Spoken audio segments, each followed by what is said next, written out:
Hey guys, it's Empress. Guess what? Back with another one. Let's get to it. It's more than statements, it's a way of life. So ambition, the Miss Jackson talking.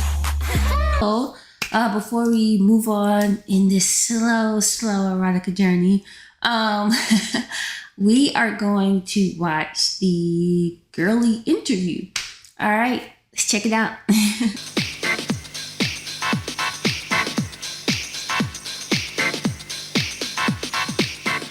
I'm Juliette Honan, and behind me are the pink and yellow walls of the house where Madonna lives when she's in Los Angeles. Well, of course, she's not there now because she's back on the road for the first time since her 1990 Blonde Ambition tour. The Girlie show, which she's called this outing, started in London in September, and I had a chance to do an exclusive interview with her in Paris. In fact, I became friends with her a few years ago, so when we were discussing what we were going to do with this interview, she suggested we do something a little different, perhaps a little more intimate. So she invited along a couple of her friends, Paris-based designer Jean-Paul Gaultier and Jenny Shimizu, who's an up-and-coming model, and just for fun, the French rugby team. Here's what happened. Strike the pose.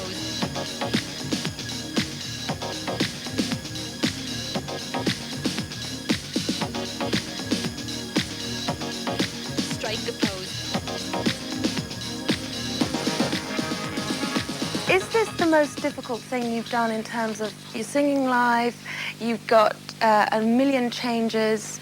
I wouldn't say it's the most difficult.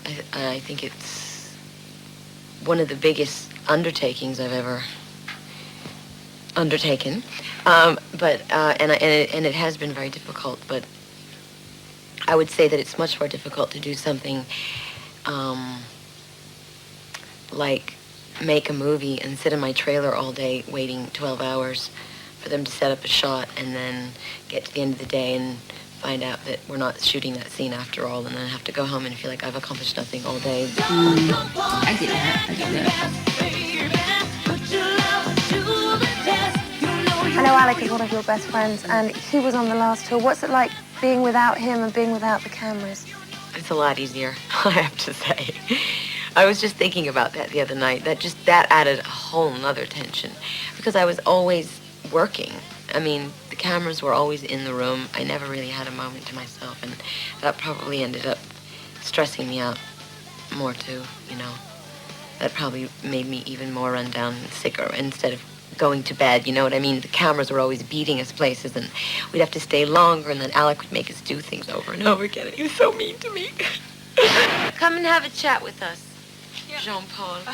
So even then, Madonna was revealing reality wasn't necessarily reality all the time, right? Like, let's take one, take two, take three, do it again.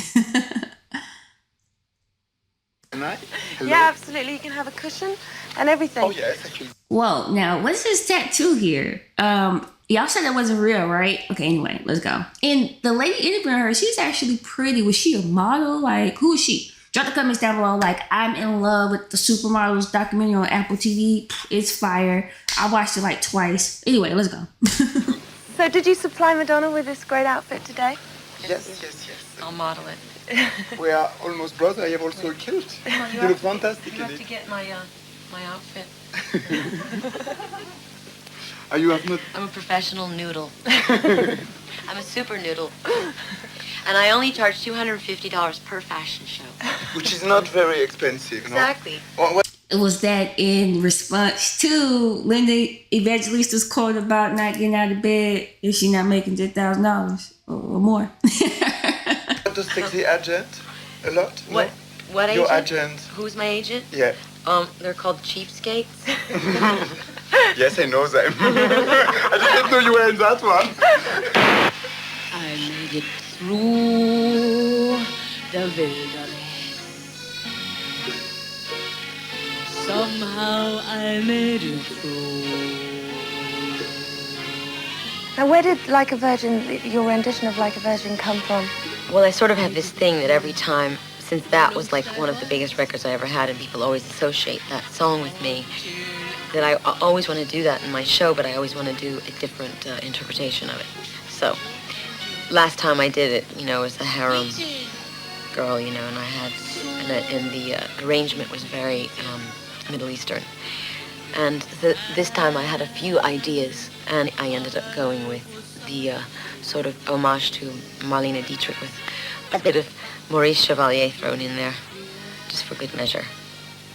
I don't know, it just evolved. Actually, I was thinking of doing it, but I wasn't sure that I should do it. And then when I asked Gene Kelly to come in and watch my show and see if he had any advice to give us or pointers or whatever, I mean, he said, he started talking to me about how he'd worked with Marlene Dietrich once, and she'd asked him to stage a show for her. And he said, you know, you really must do a number dressed as a man and in a tux and in a top hat, and you really must. You're the only person that can do that. And so I had the idea, but I wasn't sure, and he kind of gave me the courage to do it. How did you get in touch with Gene Kelly? Yo, when I tell y'all, I was shocked when I said Gene Kelly. I was like, huh, Gene Kelly, no disrespect, was still alive in 1993? Yo, I thought Gene had died shortly after Sins, the miniseries. Shout out to the Joan Collins fans. Y'all know what I'm talking about. Well, I just had my agent call his agent. Just that. I mean, my brother Christopher suggested it, and we had been watching tons and tons of movies as we were kind of formulating the show and figuring out what we wanted to do, choreographically, costume-wise, set design-wise, everything. And we were watching a lot of his movies. And Chris said, well, why don't we just go right to the source, you know? And I said, no way. And he said, why not? Just try and find him. I didn't even know if he lived in Los Angeles, but he called me in about 20 minutes. So, and I was so nervous talking to him on the phone. Gene? When did you two meet? First time, do you remember the first time? The first time I truly saw you, it was in the MTV Awards the first time. She was singing like a virgin, you know, and I was like, my God. Because, you know... Who is that trollop? And, you know, like somebody very free and like this, I say, my God, she is fabulous. Did we dance? We danced, and it was only half an hour after the tour, the show, and she was like just fresh and like that. It was incredible. I was like, my God, not only after 3 hours, just there, she's perfect. Like fresh and like that. Okay? Gracias, muchachos. Mi amigo. Mi corazón. Me. That's all I ever think about. Who came up with all the ideas for arrangements, and what music do you listen to that's kind of influences you? I have the most incredible musicians, and so we would always start on a song one night and fool around, pull out ideas, talk about things, and then the next day I would work with the dancers all day long, staging stuff, and then that night I'd go and work with musicians, and that day they'd have like put all their heads together and worked out some stuff, and then I walked in and they had done what they'd done to Erotica, and I just thought it was amazing. And then I shape it and edit it and stuff like that, but that's basically how every song went. I mean, I wasn't interested in just doing what was on the record, you know, just because you can just buy a record and listen to the same song. So that's how the show came to be, and that's how I came up with all the music. You give me fever. Working with this band that I have, rehearsing for this tour, I had so much fun making new arrangements to all of my songs that I'm thinking of doing a live album with the musicians that I've been working with. Did we get the live album? 1994. Drop the comments down below. I'm thinking of writing stuff. I haven't written with musicians that way for a really long time. I usually just like write with a person I'm co-producing with, and it becomes very insulated, and I kind of like the idea of writing stuff with live musicians, kind of the old-fashioned way, you know? Express yourself. Yeah, okay, say the day, still say express yourself.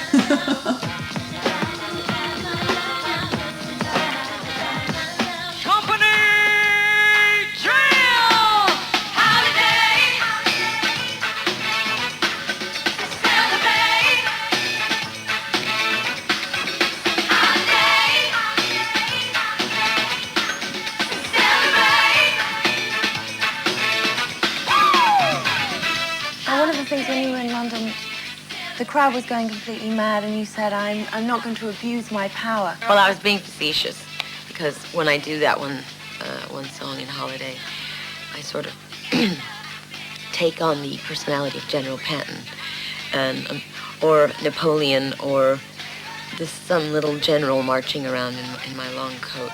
It's a bit of an inside joke because it's for people who know me and know how anal I am and how desperately organized I am. I can't even take a vacation without being extremely regimented. So it's kind of like my version of a holiday, of a vacation, sort of bossing everybody around and telling people to have a good time. Jean-Paul's the only man I'm going to marry. I hope so. I asked 3 times. Yeah. I'm letting him. You refuse now. I'm letting him, just, he's got a few more years of wild oats to sow. And, right? Mm-hmm. And What do you adore about him? What do you adore about him? And his spirit. I hope so, yeah. Also my body sometime, no? Yeah. Yeah, but you don't know it very well. But anyway, I will show you. Gene Kelly, Fred Astaire, Ginger Rogers, dance on air. They had style, they had grace. Rita Hayworth gave good face. Lawrence Catherine Latitude, Betty Davis, we love you. Ladies with an attitude, fellas that were in the mood. Don't just stand there, let's get to it. Strike the pose, there's nothing to it. Now, a lot of people would say, why bother? You proved yourself, you've done it before. I don't know why people always say, you already did, you have everything, you have fame, you have fortune, why don't you just go and grow a tomato garden or something? Because it's not about proving that I can do one thing. It's about, without sounding corny, being an artist, and the artistic life is creation, and when you have ideas, you want to express them. So if you have one idea and it came off well, that doesn't mean that, that's it. Life goes on. And as long as I'm inspired, I'm going to keep doing things. Now, well, what does inspire you? Life inspires me. Everything. Music, art, people. I mean, the most absurd, mundane things could inspire me. But that's great, right? Because it just speaks to how she never lost that creativeness. And I feel like sometimes that's what happens to people, right? Like as life progresses, as they get older, they lose the creativity spirit, I guess, right? It gets bogged down. I get it, right? People got bills to pay, yada, yada, yada. But then also I just feel like that has also something to do with like that child, the inner child in you, right? I feel like to be creative, you have to still be in touch with that inner child, right? Not to comment down below what y'all think. All right, anyway, I gotta get baby Empress. Hold on. All right, guys. Say hey to baby Empress. Hi.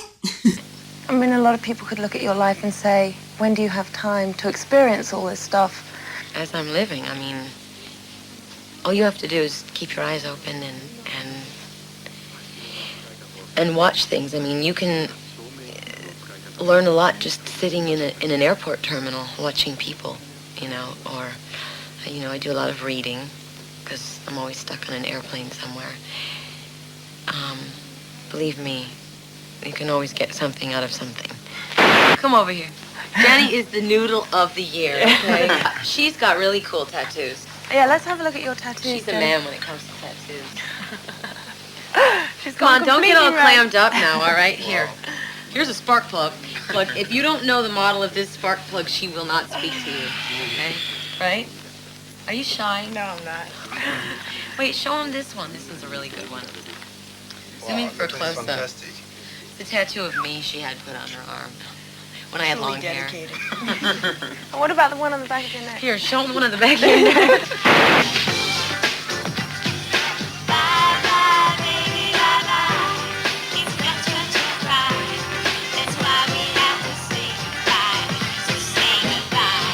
What will be your next video? Because you did Bye Bye Baby on the VMAs, everybody thinks that's what you're going to do next. I don't know. I don't know if I am going to do another video. Really? Why? Because, I mean, well, the last one is the only one MTV really played. I put so much time and effort into my videos, I might as well just go and make a movie or something, you know? You loved Orlando, didn't you? I was really jealous when I saw that movie. I wished I'd directed it. To me, that's like, it was like the coolest movie a woman could direct, because it wasn't like a feminist statement or anything like that. It was just finally a movie that's really from an intelligent woman's point of view, that I felt like that character also, that, you know, what it's like to experience life from a female point of view, and then a male point of view, and then have exactly the same feelings about human beings and sexuality and life and everything. And now your gender changes, and what it's like to be on the other side when you have the same feelings, and how people treat you so differently, and how if you're a man, you're really allowed to behave one way, and if you're a woman, you're not. Would you like to direct? Yeah, man. Would you like to direct your own movie? Have Yeah. you seen that? Oh, yeah. Definitely. I mean, that inspired me. I've always wanted to. Do you think that's in the near future? Yeah, I have some ideas, but I don't really want to talk about them. You know. I mean, Keep my stuff to myself. People be biting. In your music, you can just decide what you're going to do, visualize it, go for it. In Hollywood, I mean, you got to deal with studio people. At the last minute, research screening can change the end of your movie. well,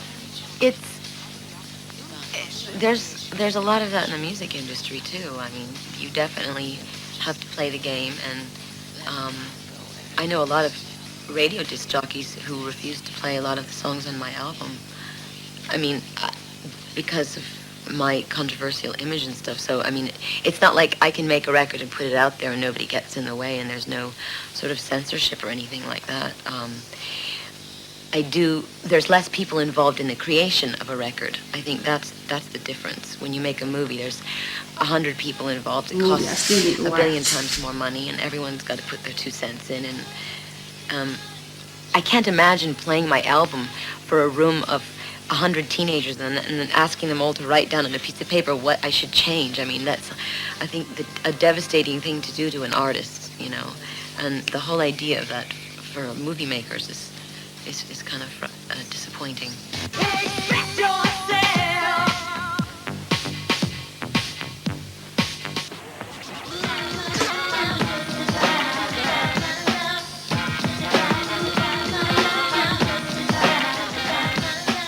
One of the things throughout your career, you know, you've been criticized. It seems to me... Me criticized? What a shocker. It seems like it's getting more brutal. I mean, they're particularly brutal in the last year or so. Have you noticed that? And No. Why? Why do you think that is? Yeah, I mean, is it's there a true. Madonna backlash? I think there's a kind of bitterness in people, and a kind of jealousy and envy when they see that someone is happy and doing what they want to do in their life and actually making money or earning a living at it. Now, I don't think that I go around flaunting the fact that I'm rich or that I have money, but I absolutely do what I want with my life. You know, if I buy a house and I want to, people are afraid of you or your ideas. It's their instinct to want to quiet you and get rid of you, and they will do it any way they can by starting rumors that you're dying of a terminal illness, to saying that you've had plastic surgery, to saying that you're old or you're ugly or you're untalented. They will do anything. They will resort to anything, and I've just really gotten to the point now where I just think, I mean, the absurdity of it all is that now people are starting to write like 10-page articles about how my career is over with. Oh, and wow. I sit there and I think, well, why are you writing about it? I mean, why, if everything I do is so abysmally boring and dull and you're not interested, then why have you taken the time to actually sit down You know what I mean? Because I do remember a time when I didn't have so many enemies so many years ago. All right, yeah, she was hurt. She used the word enemies, right? And not only that, it's so funny about, people who come out with that persona of like, oh, I'm different and I'm gonna do what I want to do. Really, those be the most sensitive people and their feelings get hurt, right? And you could tell, like, she was really hurt. You know what I'm saying? Like, she was really hurt. Right, let's go. Here we are. Bring your men in. Hi. Bring in the men. Fabrice. Fabrice. Such beautiful names. Michael. Hi. Gaël. Michael, don't be afraid to look at me. Il faut pas avoir peur de la regarder. I'm not gonna bite you. Elle va pas te manger. No, anyways. I just want to know, when was the last time you were surrounded by this many men? Last night. As a matter of fact. How do you meet people? How do you make friends? And how do you know if they're genuine? How do I meet people? Well, I rely on my friends. How do I meet people? Well, it is difficult. I mean,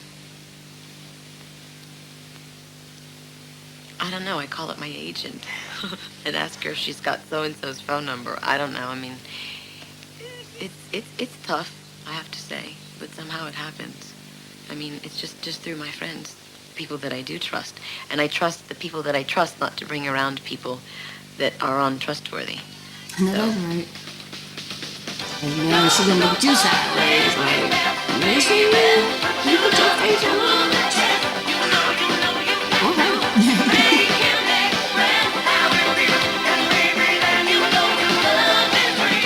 Tell me about your hair, though. Why did you decide to have it all cut off? Well, Don't have to wash it. the last time... Honey, listen, I didn't wash it when it was long, okay? When last time you saw me, when you came to Miami, my hair was hot pink. I went through this Pippi Longstocking phase where I just had to have, like, pink red hair and braids and bangs. And when I dyed my hair with all these crazy colors, it really, I sort of gave myself a haircut because then I tried to make it blonde again. And my hair started to break off everywhere. And so I kind of gave myself a haircut whether I liked it or not. And then for the tour, I just wanted something clean. And after I cut all the dancers' hair, I was trying to decide what I wanted to do with my hair. And I thought of having it dark like in my Rain video, but then I didn't want to have the same color hair as all the dancers. So I cut it short and kept it this color. And then I'm gonna have it dark when the tour's over with. But it is really good to change. Everyone always says, oh, she reinvented herself. But the thing is, I just get a new haircut every year. I mean, which everyone should do, I think. Don't you think? Yeah, I think It's really good for your head to not get stuck in your way of thinking, like, this is how I look, this is my image, this is who I am. It kind of wakes you up and makes you dress another way and think another way and carry yourself another way. Now, will the two of you work together again, do you think? Certainement. Ah oui, ça c'est sûr. When I'm done with this tour, that's it. I'm just gonna travel and have some fun and learn how to golf. Did her and John Paul stay friends? I'm gonna bother you a lot. I hope you Yeah, I want to know. No. Drop the comments down below. Pleasure. So you're thinking of taking a year off? Well, I don't know about a year, but I'd just like to take some time off and really, have some fun. Not that this isn't fun.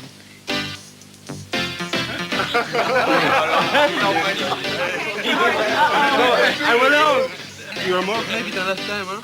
Heavy? Yeah. Than last time? Yeah. You've never lived with me before, honey. I would have done Demolition Man. But I wanted to be Demolition Man. Right, everybody look at me.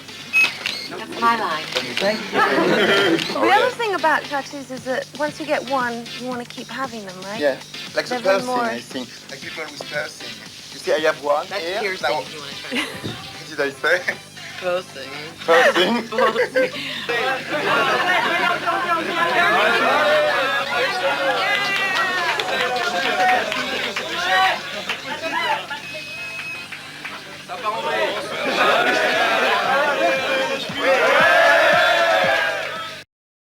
Y'all drop the comments down below. If y'all remember watching this the first time live, what y'all think, what y'all thought about this, looking back, like right now. drop the comments down below. Like I said, I can see she was hurt, right? Like, yeah, she took a beating during the erotica era. And again, I've mentioned before, I feel like it was some missteps, I feel like. But at the end of the day, you know, they say no pain, no gain, right? So, again, I'm excited to see what this next era is about to be. Even though I already know she's talking about, I'm not sorry. It's human nature. But yeah, let's look forward to the next era, see what's going on. And y'all told me it's a movie soundtrack song or something like that I gotta listen to. So before we dive into bedtime stories, we will listen to that. Yep, that's right, baby. Huh? All right, guys, you know what to do. Like, comment, subscribe. I hope everybody's out there feeling good, staying safe. And Empress, what are we gonna say? See you next time. Bye. Show off those new pearly whites, y'all. She got two little bottom teeth. Show them off. Give me a smile. Can I get a smile? Can I get a smile? Can I get a smile?